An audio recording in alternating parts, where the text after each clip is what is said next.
গভীর জঙ্গলে ছিল এক বাঘ। সে ছিল খুবই অহংকারী এবং সেই জঙ্গলে ছিল এক শিয়াল। শিয়ালটি ছিল খুবই বুদ্ধিমান।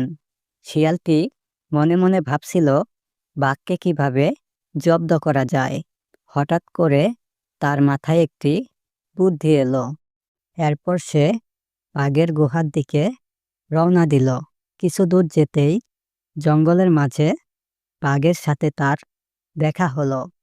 আর শিয়াল বলল, বাঘ মামা, বাঘ মামা, আমি তোমার জন্য একটি শিকারের খোঁজ নিয়ে এসেছি। তুমি কি আমার সাথে শিকার করতে যাবে?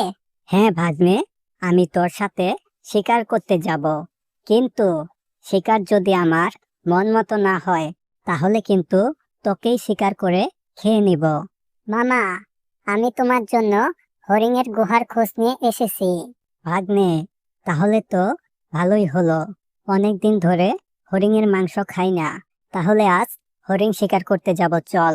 এরপর বাঘ এবং শিয়াল হরিণের গুহার দিকে রওনা দিল।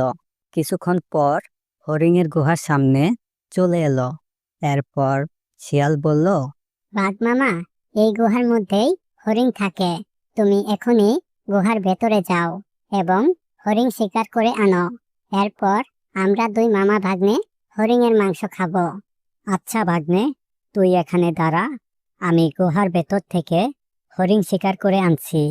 এই বলে বাঘ গুহার ভেতরে প্রবেশ করল। এরপর শিয়াল পাশে থাকা পাথর দিয়ে গুহার মুখটি বন্ধ করে দিল। এরপর শিয়াল সেখান থেকে চলে গেল। এইভাবেই শিয়াল বাঘকে জব্দ করল।